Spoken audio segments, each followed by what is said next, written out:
প্রতিমা বিসর্জনের মধ্য দিয়ে সারা দেশে শেষ হচ্ছে হিন্দু ধর্মাবলম্বীদের শারদীয় দুর্গোৎসব। বিষাদ নিয়ে বিদায় জানাচ্ছেন ভক্তরা। বিদ্যুতের তার ছিঁড়ে একই পরিবারের 5 জন নিহত। ঠাকুরগাঁওয়ের পীরগঞ্জে পরিবারের শোকের মাতম। রংপুরের বাজারগুলোতে চালের দাম কেজিতে বেড়েছে 4 থেকে 6 টাকা। দিশেহারা মধ্যবিত্ত ও নিম্ন আয়ের মানুষ। শুরু হচ্ছে ইলিশের প্রজনন মৌসুম। কাল থেকে ইলিশ ধরা সংরক্ষণ ও বাজারজাত করা নিষিদ্ধ থাকবে আগামী 22 দিন।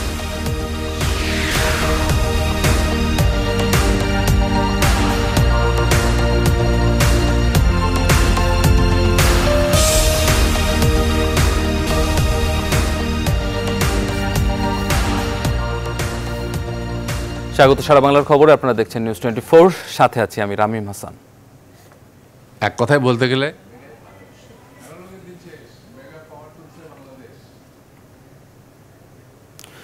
দেশ জুড়ে প্রতিমা বিসর্জনের মধ্য দিয়ে শেষ হতে যাচ্ছে হিন্দু ধর্মাবলম্বীদের শারদীয় দুর্গোৎসব। এর আগে প্রথা মেনে দশমীতে সিঁদুর খেলায় মাতেন বাঙালি বধূরা। বিষাদের মধ্যেও যেন আনন্দের সুর। লাল পাড় শাড়ি পরে লাইন দিয়ে দেবীকে বরণ করা থেকে দেবীকে মিষ্টি মুখ করা সবই চলেছে সমানতালে।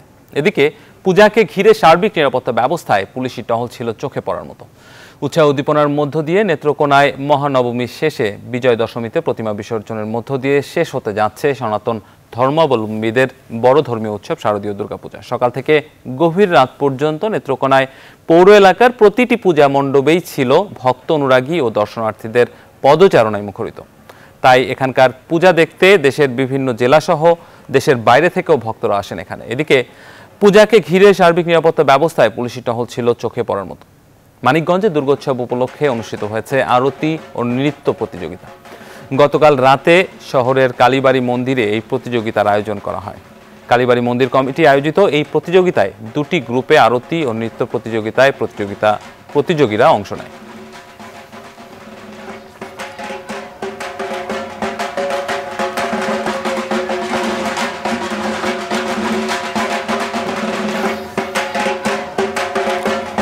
দর্শক, ঢাকার বাইরের খবর জানাতে আগে আমরা প্রথমেই রাজধানীর সবচেয়ে বড় প্রতিমা বিসর্জনের আয়োজন সদরঘাটে নিয়ে যাচ্ছি আপনাদের। সেখানে আছেন আমাদের সহকর্মী সুলতান আহমেদ। সুলতান, বিসর্জন শুরু হয়েছে কিনা আর সেখানকার এখনকার অবস্থাটা কি?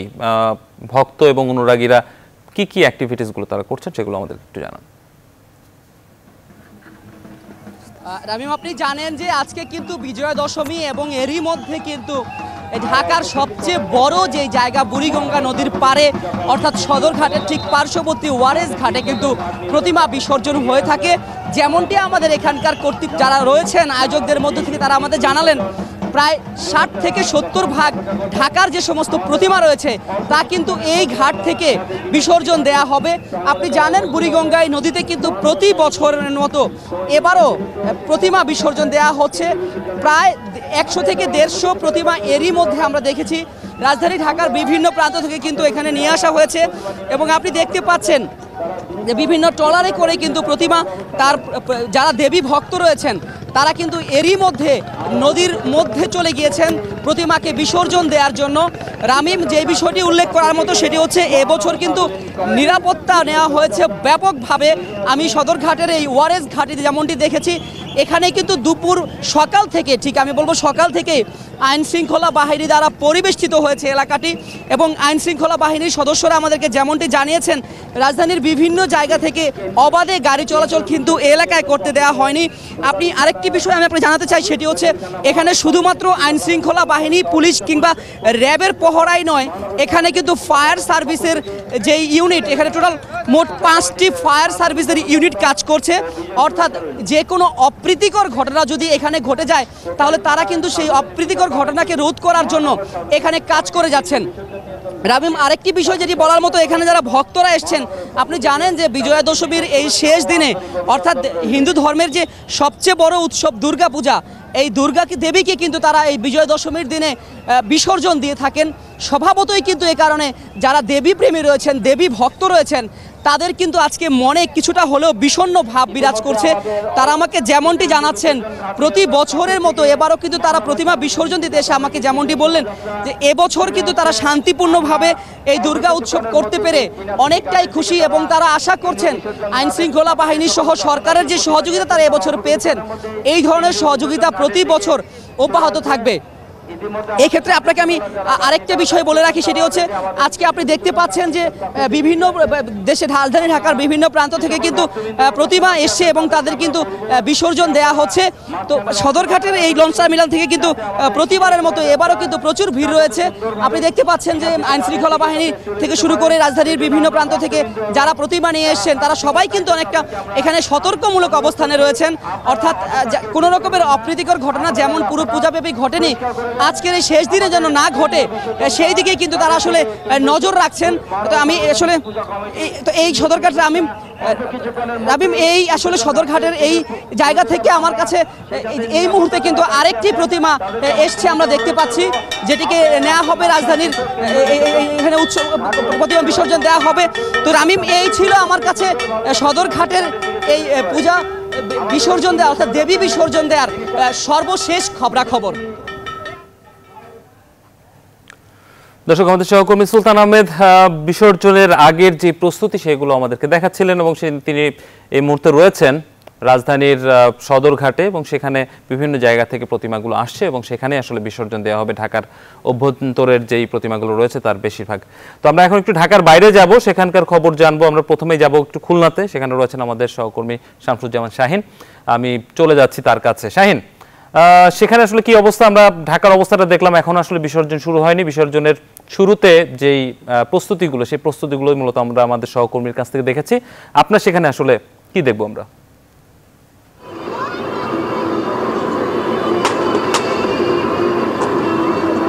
ধন্যবাদ। আমি এখন অবস্থান করছি খুলনা জেলার ফুলতলা এলাকায়।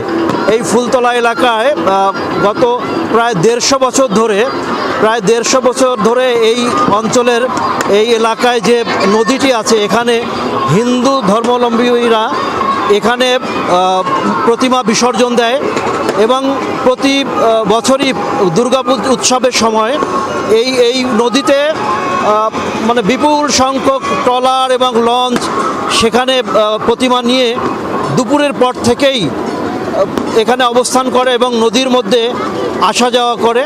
এবং আপনি দেখতে পাচ্ছেন যে নদীর ভিতরে ট্রলার এবং ট্রলারের মধ্যে প্রতিমা আছে, এবং অসংখ্য মানুষ সেখানে পটকাবাজি, ঢোল বাজনা এবং মাইকের ধ্বনি, উলুধ্বনি আপনি শুনতে পাচ্ছেন। এই যে ঐতিহ্যটা, এই ঐতিহ্যটা প্রায় 100 থেকে 150 বছর ধরে চলে আসছে। আমি এখানে আমাদের পাশেই অবস্থান করছেন কিছু মানুষ যারা এই প্রতিমা বিসর্জন দেওয়ার পূর্ব প্রস্তুতিতে অংশগ্রহণ করেছেন। আমি তাদের সাথে একটু কথা বলছি।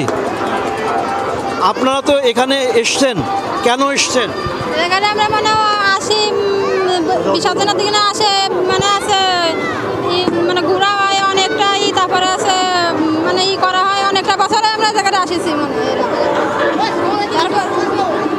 কি বলবো আর মানে কল্পনা করে মানে পারতেছি না, মানে এই অনেকটা বছর। আমি পাশে দাঁড়িয়ে আছেন আরও একজন, আমি তাদের সাথে একটু কথা বলছি। কেন আসছেন এখানে?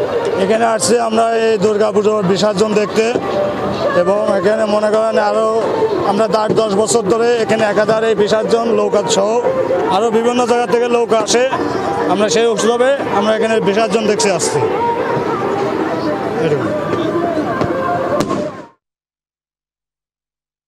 এবং শিশুরাও এখানে আছে। আমরা কয়েকজন শিশু এবং বাচ্চার সাথে মানে শিশুদের সাথে কথা বলি। তুমি কেন এসছো এখানে? আমি এখানে পুজো দেখতে যাচ্ছি এবং পুজোর বিসর্জন দেখতে যাচ্ছি।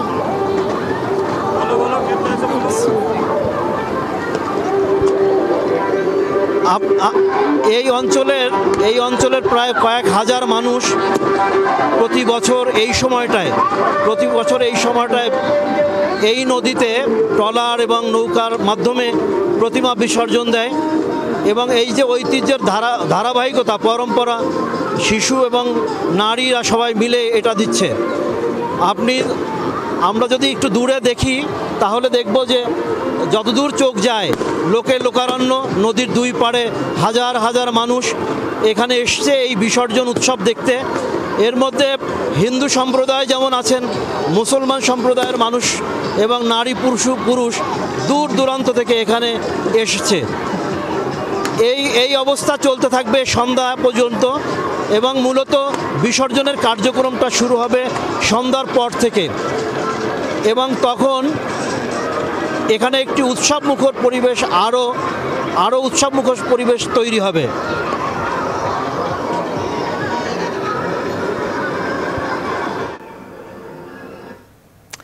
আমাদের সহকর্মী তিনি খুলনা থেকে দেখাচ্ছিলেন সেখানকার ছবি এবং চমৎকার কিছু ছবি আমরা দেখলাম এবং তিনি যে জায়গাটিতে দাঁড়িয়েছেন সেখান থেকে আসলে পিছনে পুরো নদীতে আমরা দেখলাম প্রচুর ট্রলার এবং সেখানে ট্রলারের মধ্যে প্রতিমাগুলোকে নিয়ে তারা প্রস্তুতি নিচ্ছেন বিসর্জনের এবং পুরো পাড় ধরে হাজার হাজার মানুষ। যাই হোক, খুব চমৎকার ছবি দেখিয়েছেন আমাদের সহকর্মী, সেজন্য তাকে ধন্যবাদ। আমরা এবার যাব একটু সিলেটে, সেখানে রয়েছেন আমাদের সহকর্মী দিদারুল আলম নোবেল।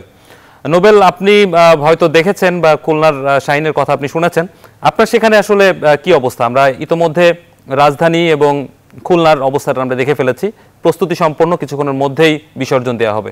আপনার সেখানে আসলে কি কি তথ্য আছে নতুন?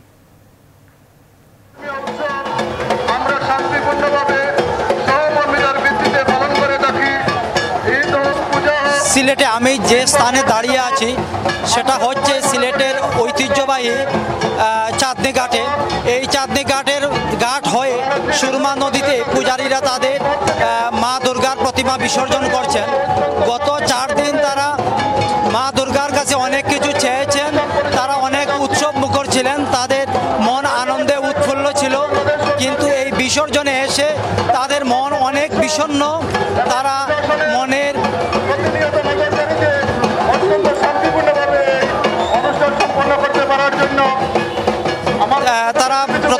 তারা প্রতিমা বিসর্জন দিচ্ছেন। এই বিসর্জনের মাধ্যমে মা দুর্গা তার স্বামীর বাড়ি কৈলাসে চলে যাবেন। তবে ভক্তরা বলছেন তারা গত 4 দিন যে আরাধনা করেছেন তাদের ডাক মা অবশ্যই শুনেছেন এবং এই মর্ত থেকে বিদায় নিলেও তার সেই কৃপা এই মর্তলোকে থাকবে এবং দেশ এবং জাতির জন্য মা কল্যাণ বয়ে আনবেন। আমরা দেখতে পাচ্ছি এখন একটি মা দুর্গার একটি প্রতিমা বিসর্জন দিচ্ছেন তাদের ভক্তরা এবং এই প্রতিমা বিসর্জনকে ঘিরে সুরমা নদীর পাড়ে হাজার হাজার মানুষ জড়ো হয়েছেন। শুধু যে এখানে সনাতন ধর্মাবলম্বীরা জড়ো হয়েছেন তা নয়, এখানে অন্য ধর্মেরও মানুষেরা এই প্রতিমা বিসর্জন দেখতে হাজির হয়েছেন। আমরা একটু আগে এই প্রতিমা বিসর্জনের স্থানের সামনে যে মঞ্চ তৈরি করা হয়েছে সেই মঞ্চে আমরা বক্তব্য দিতে শুনেছি সিলেট মহানগর আওয়ামী লীগের সভাপতি বদরুদ্দিন আহমদ কামরান, সাধারণ সম্পাদক আসাদুদ্দিন আহমদ এবং সিলেট জেলা আওয়ামী লীগের সাধারণ সম্পাদক শফিকুর রহমান চৌধুরীকে। আমরা দেখতে পাচ্ছি যে এই প্রতিমা বিসর্জনকে নির্বিঘ্নে প্রতিমা বিসর্জন করার জন্য আইন শৃঙ্খলা বাহিনীর সদস্যরাও তারা নিশ্চিত নিরাপত্তা। নোবেল, আপনাকে অসংখ্য ধন্যবাদ। আমাদের সহকর্মী দিদারুল আলম নোবেল তিনি যেমনটি দেখালেন যে সেখানে ইতোমধ্যে কিন্তু বিসর্জন শুরু হয়ে গেছে। তো আমরা এখন যাব নয়ন বড়ুয়া জয়ের কাছে চট্টগ্রামের অবস্থাটা দেখতে। আমরা একটু চট্টগ্রামের দিকে যাব। নয়ন, কি অবস্থা সেখানে? চট্টগ্রামের অবস্থাটা কি? আমরা ইতোমধ্যে কিন্তু দেখলাম যে সিলেটে বিসর্জনের যে কার্যক্রম সেটি শুরু হয়ে গেছে, আপনার সেখানে কি অবস্থা? হ্যালো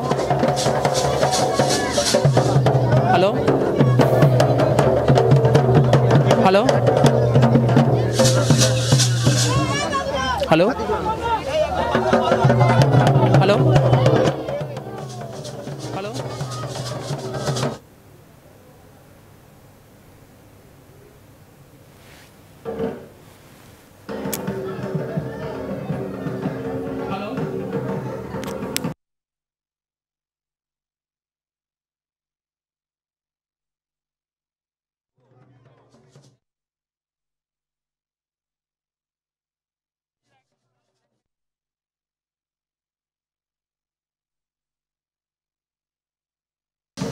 আমাদের সহকর্মী আসলে নয়ন বড়ুয়া জয়, আমার মনে হয় আমার কথা তিনি শুনতে পাননি, আমি আবারও চেষ্টা করছি তার সঙ্গে যোগাযোগের।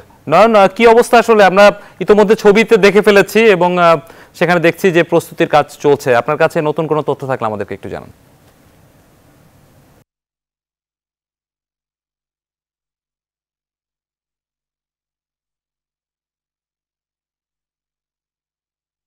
আমাদের সহকর্মীরা আসলে ঠিকভাবে আমার কথা শুনতে পাচ্ছেন না। আমরা চেষ্টা করব তার সঙ্গে আবার যোগাযোগের। আমরা এই মুহূর্তে একটু রাজশাহীতে যাই কাজী সাহেদের কাছে। কাজী সাহেদ, আশা করি যে আমার কথা শুনতে পাবেন। সাহেদ, কি অবস্থা আসলে রাজশাহীতে? আমরা ইতিমধ্যে সিলেট, সদরঘাট এবং এদিকে চট্টগ্রামের অবস্থাও কিছুটা আমরা ইতিমধ্যে দেখেছি, খুলনাতে দেখেছি, সেখানে বিসর্জনের প্রস্তুতি চলছে। সিলেটে ইতিমধ্যে বিসর্জন দেওয়া শুরু হয়ে গেছে। আপনার কাছে কি তথ্য আছে?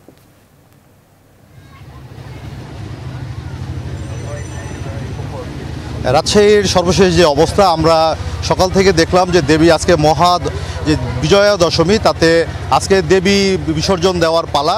সকাল থেকে যে প্রথা অনুযায়ী পূজা এবং পুষ্পাঞ্জলি এবং সিঁদুর খেলার পরে রাজশাহীর ভক্তরা কিন্তু দেবীকে বিসর্জন দেওয়ার জন্য প্রস্তুতি নিয়েছেন। আমরা ইতিমধ্যে রাজশাহীর ফুটকিপাড়া পদ্মা নদীর তীরে দেখতে পাচ্ছি যে প্রচুর মানুষের ভিড় হচ্ছে। এখানে প্রতিমা বিসর্জন দেওয়ার প্রস্তুতি চলছে। এই প্রতিমা বিসর্জনকে ঘিরে কিন্তু আইন শৃঙ্খলা বাহিনী প্রচুর নিরাপত্তা ব্যবস্থা নিয়েছে। আমরা দেখেছি যে নদীর পাড়ে হাজার হাজার মানুষের কিন্তু ভিড়, এবং সেখানে ভিড় চলছে। সনাতন ধর্মাবলম্বীরা তাদের প্রতিমা নিয়ে আসছেন, এই পদ্মা নদীতেই বিসর্জন দেবেন। এবং নৌ পুলিশের যে অবস্থান, সেটি হলো নৌকা নিয়ে তারা পদ্মা নদীতে টহল দিচ্ছেন, যাতে কোনোভাবেই এই পূজা বিসর্জনের যে পালাটি সেটি যেন নির্বিঘ্নে হতে পারে। আরেকটি বিষয় যেটি লক্ষণীয়, যে এই প্রথমবারের মতো কিন্তু মহানগর পুলিশের পক্ষ থেকে রাজশাহীতে মাইকিং করা হয়েছে, যাতে সন্ধ্যার আগেই প্রতিমাগুলি বিসর্জন দেওয়া যায়। তা আমরা এই বিষয়ে একটু কথা বলতে চাই হিন্দু ধর্মীয় কল্যাণ ট্রাস্টের ট্রাস্টি বাবু অনিল সরকারের সঙ্গে। তিনি আমাদের সঙ্গে আছেন। অনিল, আপনি যদি আমাদেরকে একটু জানান যে এবার রাজশাহীতে পূজা কেমন হলো আর নিরাপত্তা ব্যবস্থা কেমন ছিল?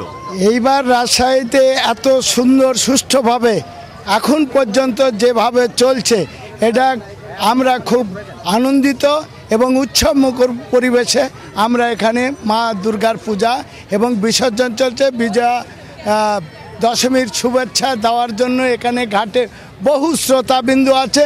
আরএমপি কমিশনার, সিটি কর্পোরেশন এবং বাংলাদেশ পূজা উদযাপন মহানগর কমিটি সহ আপামর জনগণ, হিন্দু বৌদ্ধ খ্রিস্টান আদিবাসী মুসলমান ভাইরা সবাই এক মনে এক বাক্যে আমাদের বড় পরিচয় বাঙালি।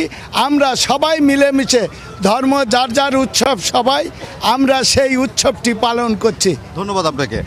যেমনটি অনিল সরকার বলছিলেন যে ধর্ম যার যার উৎসব সবার, আমাদের এই পদ্মা নদীর ধারকে ঘিরেও কিন্তু একই রকম উৎসবের পরিবেশ বিরাজ করছে। আরেকটি বিষয় যেটি বলে রাখতে চাই, যে আসলেই মাগরিবের পরে যে সন্ধ্যার পর থেকেই কিন্তু মূল যে প্রতিমা বিসর্জনের আয়োজন সেটি কিন্তু শুরু হবে।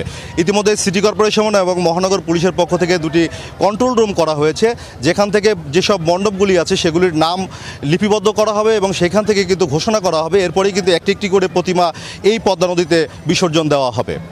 এই ছিল আমার কাছে রাজশাহীর প্রতিমা বিসর্জনের সর্বশেষ তথ্য। অসংখ্য ধন্যবাদ সহকর্মী কাজী শাহেদ। এবং তিনি যেমনটি দেখলাম, আমরা আসলে রাজশাহীতে এখনও কিন্তু বিসর্জনের কার্যক্রম শুরু হয়নি, অর্থাৎ অন্যান্য যে এলাকাগুলো দেখেছি খুলনা বা চট্টগ্রাম, সিলেট, সেগুলোর তুলনায় কিছুটা আমার কাছে মনে হচ্ছে যে সময়ের দিক থেকে একটু পিছিয়ে রয়েছে রাজশাহী। তবে সেখানকার আইন শৃঙ্খলা পরিস্থিতি নিয়ে আমাদের সহকর্মী কথা বলছিলেন, এবং আইন শৃঙ্খলা পরিস্থিতি কিন্তু বেশ সতর্কতার সাথে সেখানে নিয়ন্ত্রণ করা হচ্ছে, এবং জানানো হয়েছে সন্ধ্যার আগেই যেন সবগুলো যে প্রতিমা রয়েছে সেগুলো বিসর্জন দেওয়া সম্ভব হয়। আমরা পূজার খবর জানলাম বিভিন্ন জায়গা থেকে, এখন চলে যাচ্ছি অন্যান্য সংবাদে। ঠাকুরগাঁওয়ের পীরগঞ্জে বৈদ্যুতিক আগুনে স্পৃষ্ট হয়ে একই পরিবারের 5 জন নিহত হয়েছে। ঘটনাস্থলে 2 জন ও গুরুতর অবস্থায় রংপুর মেডিকেলে আরও 3 জনের মৃত্যু হয়। মঙ্গলবার ভোরে ঠাকুরগাঁওয়ের পীরগঞ্জ উপজেলার লোহাগড়া জনগা গ্রামে এই দুর্ঘটনা ঘটে। এই ঘটনায় ঠাকুরগাঁও পুলিশ সুপারকে প্রধান করে ইতিমধ্যে একটি তদন্ত কমিটিও গঠন করা হয়েছে। ঠাকুরগাঁও ও রংপুর প্রতিনিধিদের তথ্য ও ছবি নিয়ে দেখুন একটি ডেস্ক রিপোর্ট। দমকল বাহিনীর কর্মীরা জানান, জনগাঁও গ্রামে পুলিশ সদস্য শরৎচন্দ্রের বাড়ির উপর দিয়ে যাওয়া উচ্চ ক্ষমতার 440 ভোল্টের বিদ্যুৎ লাইনের তার ছিঁড়ে আগুন লাগে। 5টা রুমে আগুন আসেই তো আমাদের আগুন নিবারণের কাজ করছে। এর পাশাপাশি আসেই দেখতেছে যে অলরেডি 2 জন মহিলা ডেড আছে।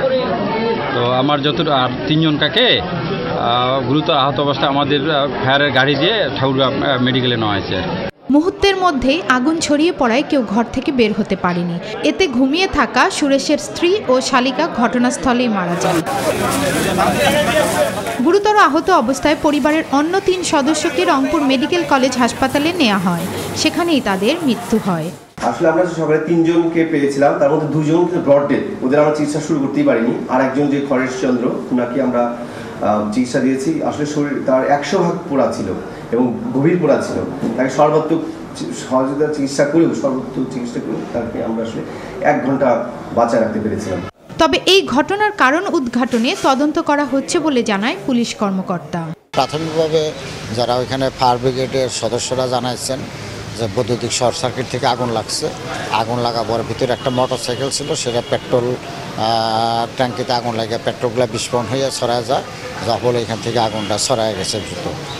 তাই আমরা ওই লাইনে তদন্ত করতেছি, আবার এটা কোনো সাবোটাজ কিনা সেটাও আমরা তদন্ত করে দেখতেছি। পুলিশের চাকরির সুবাদে সরেশ সপরিবারে দিনাজপুরে থাকত। পূজার ছুটিতে সোমবার বিকালে তারা গ্রামের বাড়িতে আসে, আর তাদের এমন মৃত্যুতে পুরো এলাকায় নেমে এসেছে শোকের ছায়া। Desk report, news 24। সারা বাংলার খবরে পর্যায়ে নিচ্ছে একটি বিরতি, ফিরছে একটু পর, আমাদের সাথেই থাকুন।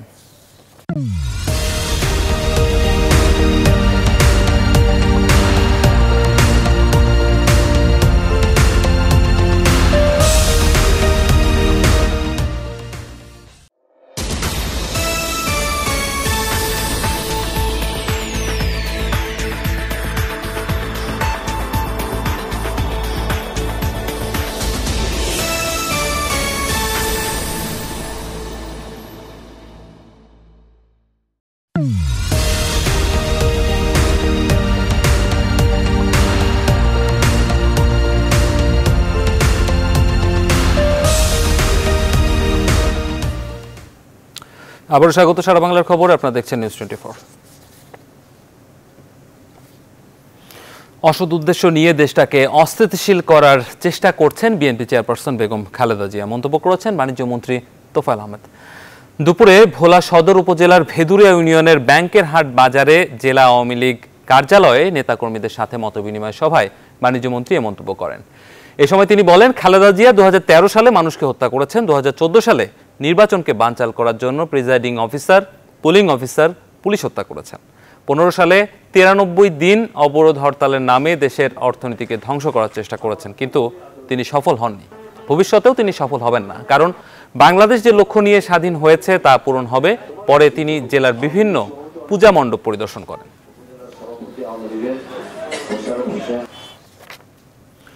2 সপ্তাহ ব্যবধানে রংপুরে চালের দাম এখন অসহনীয় পর্যায়ে উঠে গেছে। বস্তা প্রতি দাম বেড়েছে গড়ে 300 টাকা পর্যন্ত, আর খুচরা বাজারে কেজিতে বেড়েছে 4 থেকে 6 টাকা। ফলে চাল কিনতে দিশেহারা মধ্যবিত্ত ও নিম্নবিত্ত মানুষ। রংপুর প্রতিনিধি ওয়াদুদ আলীর তথ্য ছবি নিয়ে ডেস্ক রিপোর্ট। রংপুরের খুচরা চালের বাজারে গত 2 সপ্তাহের ব্যবধানে প্রতি কেজি মোটা চালের দাম বৃদ্ধি পেয়ে 6 থেকে 7 টাকা, চিকন চাল 7 থেকে 8 টাকা এবং মিনিকেট 9 থেকে 10 টাকা হয়েছে। অন্যদিকে পাইকারি বাজারে 50 কেজি ওজনের চালের দাম প্রতি বস্তা বেড়েছে 250 থেকে 300 টাকা। ফলে চাল কিনতে গিয়ে বিপাকে পড়েছেন মধ্যবিত্ত নিম্ন আয়ের মানুষ। চাল কিনতে পারতেছি না, দাম বেশি। আগে কিনছিলাম 5 কেজি, এখন কিনতেছি 2 কেজি। 1 কেজি চালের দাম 38 থেকে 40 টাকা, আমরা কিনতে পারি না। আমি মনে করো 50 কেজি চাল কিনছিলাম, এখন চালের দাম বেশি হয়ে মনে করো এখন 10 কেজি কিনি, 25 কেজি কিনি। সরকার যদি কিছু আমাদের কমায় তাহলে আমি বাঁচার পাবো। 250 টাকা কাজ করে আগে কিনতাম 10 কেজি চাল, এখন আমি 3 কেজি চাল কিনি, আমার পরিবার বেশি। চালের বাজার অস্থির হওয়ার কারণ জানতে চাইলে পাইকারি ও খুচরা চাল ব্যবসায়ীরা বলছেন, সরকারিভাবে 7 মেট্রিক টন ধান সংরক্ষণ করায় বাজারে চালের আমদানি কমেছে, এতে চালের দাম বৃদ্ধি পেয়েছে। 15 দিনের মধ্যে চালের দাম বস্তা প্রতি 2 থেকে 300 টাকা বেশি। চিকন চালের 400-500 টাকা 50 কেজিতে বৃদ্ধি পেয়েছে। সরকার যদি এটাকে নিয়ন্ত্রণ করে, বাজার দরটা নিয়ন্ত্রণ করে, তাহলে কিছুটা মানুষের কষ্ট লাঘব হবে। এদিকে জেলা খাদ্য অধিদপ্তর কর্মকর্তা বলছেন, কিছু অটোরাইস মিল ব্যবসায়ীরা চাল বাজারে রপ্তানি না করায় চালের দাম ঊর্ধ্বগতি। সংগ্রহের সময়কালীন সময়ে ধানের দাম কিছুটা কম থাকায় যারা হোর্ডার, বড় বড় মিল মালিক, ব্যবসায়ী, তারা পর্যাপ্ত পরিমাণে হোল্ড করেছে, মানে মজুত করেছে। তারা এখন এই মজুতটা আস্তে আস্তে ছাড়ছে এবং মুনাফা নেই, কিছুটা বাজারের উপরেও প্রভাব পড়ছে। সরকার চালের দাম কমিয়ে বাজার মনিটরিং ব্যবস্থা গ্রহণ করবে, এমনটাই দাবি স্বল্প আয়ের মানুষের। Desk report, news 24। গত কিছুদিন ধরে প্রচুর ইলিশ ধরা পড়ায় একরকম ইলিশের উৎসব চলেছে, কিন্তু কাল থেকে শুরু হচ্ছে ইলিশ প্রযোজন মৌসুম। 2 নভেম্বর পর্যন্ত মোট 22 দিন ইলিশ শিকার, সংরক্ষণ, পরিবহন ও বাজারজাত করা সম্পূর্ণ নিষিদ্ধ করেছে সরকার। এদিকে বিশেষজ্ঞদের মতে জলবায়ু পরিবর্তনের ফলে ইলিশের প্রজনন মৌসুমেও কিছুটা পরিবর্তন এসেছে। তাই প্রজনন মৌসুমের যেই সময়টা এখন রয়েছে সেটিকে আরও কিছুটা বাড়ানো প্রয়োজন। সঞ্জয় কুমার দাসের তথ্য, ছবি নিয়ে ডেস্ক রিপোর্ট। বাংলাদেশের ৭,০০০ বর্গ কিলোমিটার ইলিশের প্রজনন এলাকার মধ্যে পটুয়াখালী জেলার আন্ধারমানিক নদীর মোহনায় এবং তেঁতুলিয়া নদীতে ইলিশের প্রজনন ক্ষেত্র রয়েছে। ইলিশ প্রজনন মৌসুম হওয়ায় 22 দিন দেশের সমুদ্র ও সকল নদীতে ইলিশ ধরা, বেচাকেনা, মজুদ এবং পরিবহন নিষিদ্ধ করেছে সরকার। তবে দেশীয় জেলেরা মাছ ধরা বন্ধ করলেও ভারতীয় জেলেরা বাংলাদেশের জলসীমায় ঢুকে অবাধে মা ইলিশ ধরে নিয়ে যাচ্ছে দাবি উপকূলীয় জেলেদের। ভারতের যে লোকজনেরা আছে তারা তো 22 দিন অবরোধ মানতেছে না, তাহলে এই অবরোধ দিয়ে বাংলাদেশে কি হবে? অবরোধের সময় সরকার থেকে যে ইয়েগুলো দেওয়া হয়, মানে রেশনগুলো দেওয়া হয় আমাদের কাছে, সেটা কিন্তু আমরা পাই না। সরকার যদি আমাদের যদি অনুদান দিত বা কোনো হেল্প করতো তাহলে আমাদের অনেক ভালো হতো। ভারতের সাথে মিল রেখে সরকার যেন প্রজনন মৌসুম নির্ধারণ করে এমন দাবি মৎস্য ব্যবসায়ীদের। ভারতে যে আপনার অবরোধ দেয়, এইটার সাথে বাংলাদেশেও যদি সামঞ্জস্য করে দেওয়া হয় তাহলে এইটাই হবে একুরেট। তার কারণ এখানে অবরোধ দিলে ভারতীয় ট্রলারে বাংলাদেশে ঢুকিয়া তারা মাছ ধরে নিয়ে যায়। এদিকে জলবায়ু পরিবর্তনের ফলে প্রজনন মৌসুমের সময়টা বাড়িয়ে দেওয়ার আহ্বান মৎস্য বিশেষজ্ঞদের। গত বছর ইলিশ পরে ধরা পড়ছে, এবছর আগে ধরা পড়ছে, অর্থাৎ সেই বিষয়টা আমাদের পর্যবেক্ষণ রাখা দরকার। আর ভবিষ্যতে যদি এটা বাড়ানো যায়, সময়টা 1 মাস যদি করা যায়, সেটা আরও বেশি ইফেক্টিভ হবে। অন্যদিকে ইলিশের প্রজনন মৌসুম সফল করতে বিভিন্ন কর্মসূচির কথা জানালেন জেলা মৎস্য কর্মকর্তা। এবং মৎস্য অধিদপ্তর থেকে আরও অতিরিক্ত জনবল আমাদের প্রত্যেকটা উপজেলা 2-1 করে দেওয়া হয়েছে। এগুলো নিয়ে আমরা সারা দিন রাত টহল জোরদার করব। পটুয়াখালী জেলার প্রায় 50,000 জেলে ইলিশ ধরে জীবিকা নির্বাহ করে। তাই প্রজনন মৌসুমে বেকার জেলেদের সহযোগিতা করবে সরকার, এমনটাই প্রত্যাশা তাদের। নিউজ 24। পূর্বশত্রুতার জেরে সাভারে এরশাদুজ্জামান রুবেল নামে এক যুবককে কুপিয়ে হত্যা করেছে দুর্বৃত্তরা। নিহতের স্ত্রী ফারজানা আক্তার জানায়, সোমবার রাতে তার স্বামী রুবেলকে মোবাইল ফোনে প্রতিবেশী আসলাম মিয়া তার বাড়িতে ডেকে নিয়ে যায়। পরে তাকে ওই বাড়িতে একটি কক্ষে হাত পা বেঁধে ধারালো অস্ত্র দিয়ে কুপিয়ে ও পিটিয়ে নির্মমভাবে হত্যা করা হয় বলে অভিযোগ করেন তার স্ত্রী। মঙ্গলবার সকালে প্রতিবেশীরা তার ক্ষতবিক্ষত লাশ দেখতে পেয়ে সাভার মডেল থানা পুলিশকে খবর দেয়। পরে পুলিশ তার লাশ উদ্ধার করে ময়নাতদন্তের জন্য ঢাকা মেডিকেল কলেজ হাসপাতাল মর্গে পাঠায়। এই ঘটনায় এলাকায় চরম উত্তেজনা বিরাজ করছে, আর অভিযুক্ত আসলাম মিয়াকে আটক করেছে পুলিশ।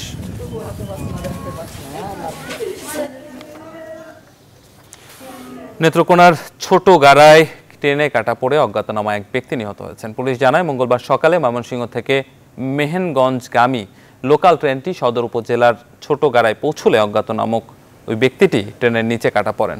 পরে তার লাশ উদ্ধার করে ময়মনসিংহ মেডিকেল কলেজ মর্গে রাখা হয়। স্থানীয়দের অভিযোগ, এই এলাকায় প্রায়ই এমন দুর্ঘটনা ঘটছে।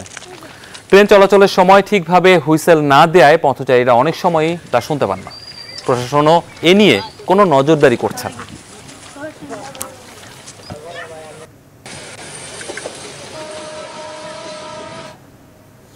দর্শক, আবারও একটু পুজোর খবর জানতে যাব। সেখানে আসলে বিসর্জনের এখনকার কি অবস্থা সেটি আমরা জানার জন্য আমরা চলে যাচ্ছি একটু তুরাগতীরে। সেখানে রয়েছেন আমাদের সহকর্মী প্লাবন রহমান। প্লাবন, আমরা এতক্ষণ কিন্তু বিভিন্ন প্রতিনিধিদের কাছ থেকে যে ছবি দেখেছি তাতে প্রস্তুতি দেখেছি, কয়েক জায়গাতে বিসর্জনের শুরুটাও দেখেছি। আপনার কাছে কি তথ্য আছে এবং কি ছবি আছে?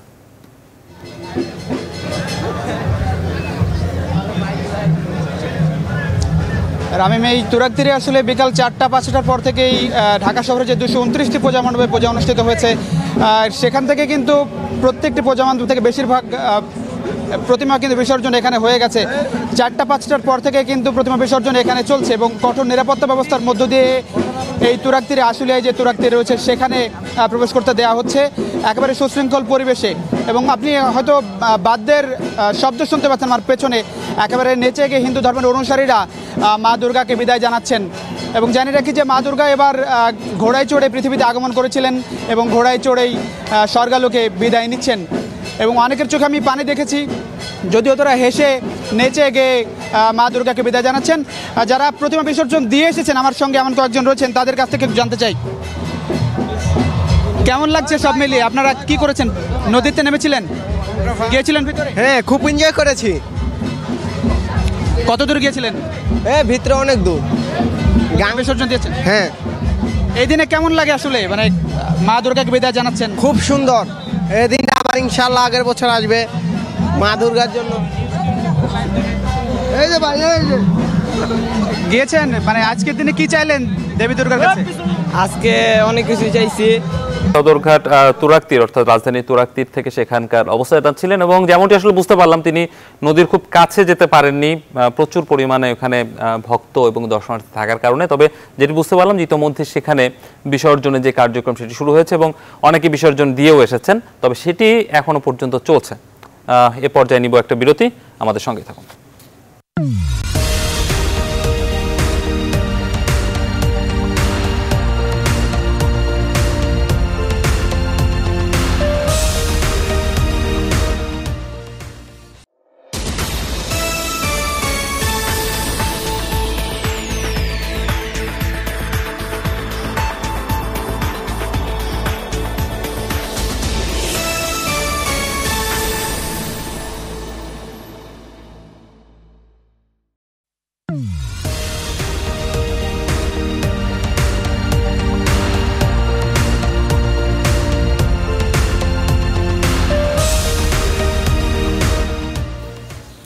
আবার স্বাগত সারা বাংলার খবরে, আপনারা দেখছেন নিউজ 24।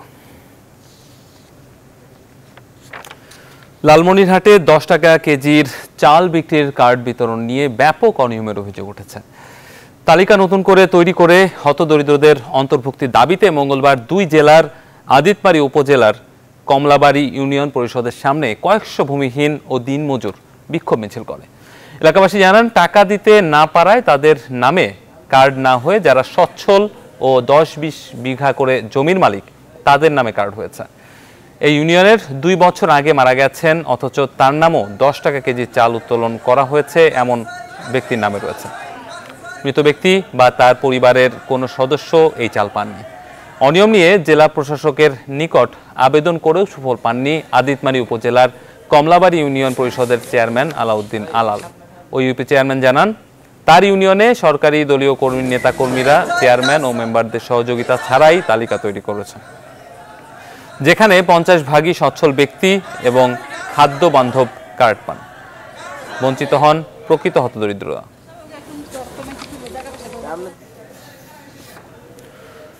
দক্ষিণাঞ্চলের 17 লাখ মানুষ অধ্যুষিত বাগেরহাট জেলার একমাত্র সদর হাসপাতালে চলছে নজিরবিহীন চিকিৎসক শূন্যতা। ফলে প্রায় অচল অবস্থার সৃষ্টি হয়েছে হাসপাতালটিতে।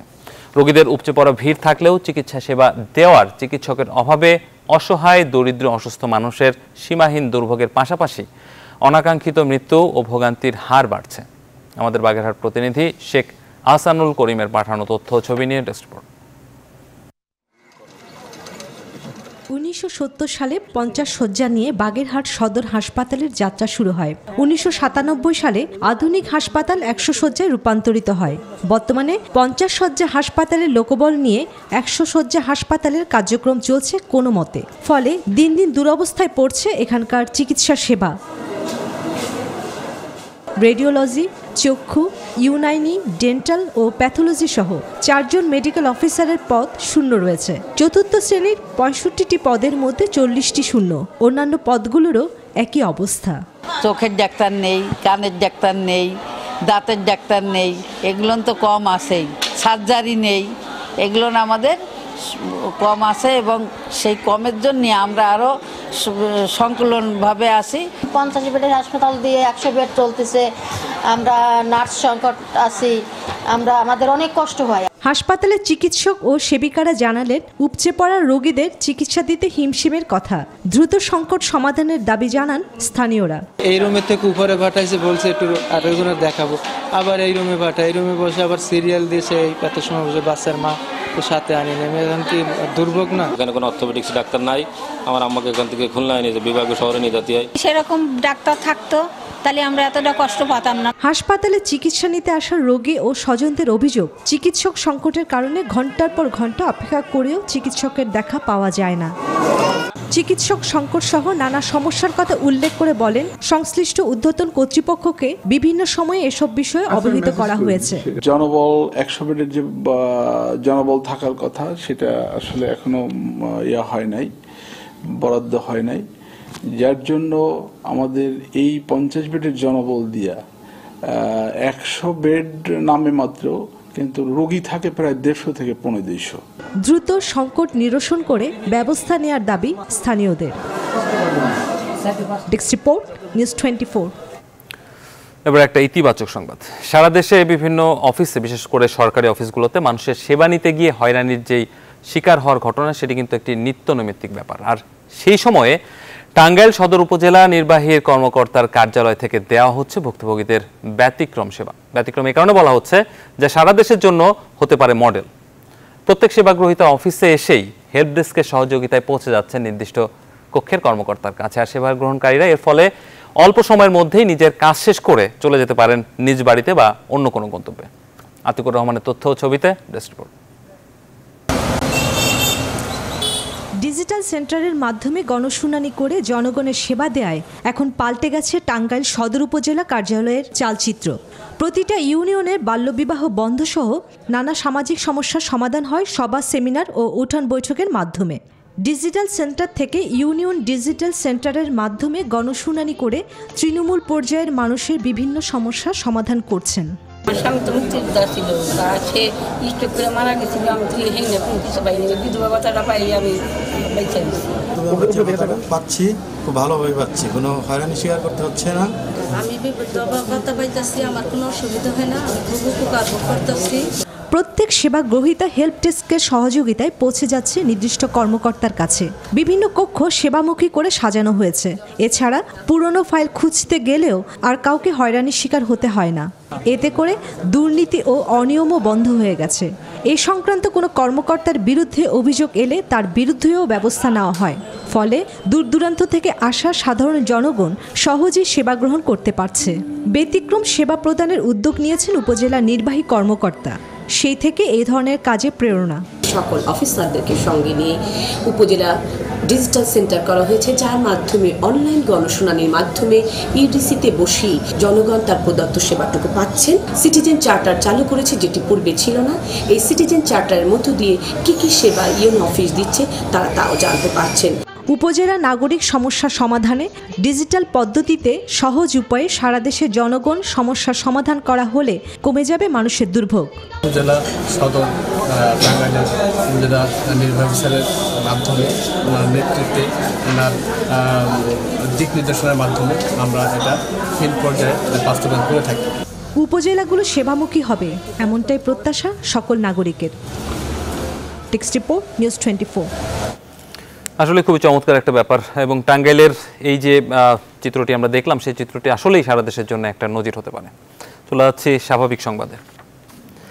চাঁপাইনবাবগঞ্জে নিষিদ্ধ ঘোষিত জঙ্গি সংগঠন জেএমবির পলাতক সক্রিয় সদস্য পলাশ ওরফে মিজানুর রহমানকে গ্রেফতার করেছে গোয়েন্দা পুলিশ। পৌর এলাকার আঙ্গারিয়া পাড়া মহল্লার রফিকুল ইসলামের ছেলে পলাশ। জেলা গোয়েন্দা পুলিশের ওসি হামিদুর রশিদ জানান, মঙ্গলবার ভোর রাতে 3:30টার দিকে গোপন সংবাদের ভিত্তিতে সদর উপজেলার ইসলামপুর ইউনিয়নের খাচড়াপাড়া এলাকা থেকে তাকে গ্রেফতার করা হয়। পলাশ দুটি মামলার পলাতক আসামি।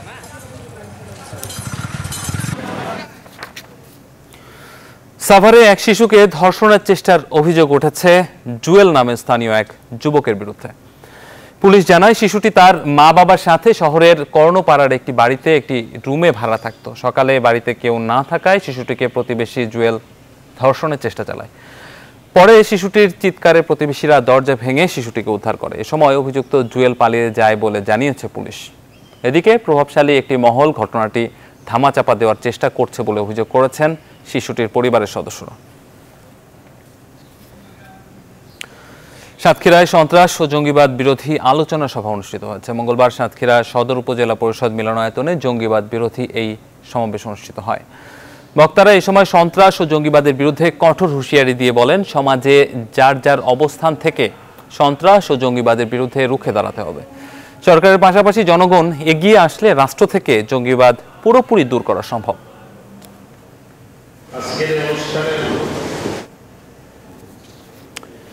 ভোলায় অনুষ্ঠিত হলো স্কুল ভিত্তিক সাঁতার প্রতিযোগিতা। সদর উপজেলার ভেদুরিয়া ইউনিয়নের একটি হাই স্কুলের পুকুরে এই প্রতিযোগিতা হয়।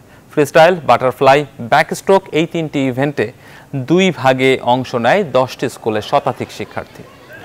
পল্লী কর্মসহায়ক ফাউন্ডেশনের ক্রীড়া ও সাংস্কৃতিক কর্মসূচির আওতায় গ্রামীণ জন উন্নয়ন সংস্থা এর আয়োজন করে। সাঁতার প্রতিযোগিতায় উদ্বোধন করেন জেলা ক্রীড়া সংস্থার সাধারণ সম্পাদক ইয়ারুল আলম লিটন। প্রতিযোগিতা শেষে বিজয়ীদের হাতে পুরস্কার তুলে দেওয়া হয়।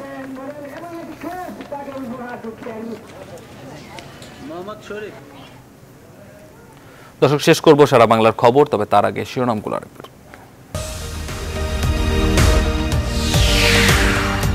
প্রতিমা বিসর্জনের মধ্য দিয়ে সারা দেশে শেষ হচ্ছে হিন্দু ধর্মাবলম্বীদের শারদীয় দুর্গোৎসব। বিষাদ নিয়ে বিদায় জানাচ্ছেন ভক্তরা। বিদ্যুতের তার ছিঁড়ে একই পরিবারের 5 জন নিহত। ঠাকুরগাঁওয়ের পীরগঞ্জে পরিবারে শোকের মাতম। রংপুরের বাজারগুলোতে চালের দাম কেজিতে বেড়েছে 4 থেকে 6 টাকা। দিশেহারা মধ্যবিত্ত ও নিম্নআয়ের মানুষ। শুরু হচ্ছে ইলিশের প্রজনন মৌসুম। কাল থেকে ইলিশ ধরা, সংরক্ষণ ও বাজারজাত করা নিষিদ্ধ থাকবে 22 দিন।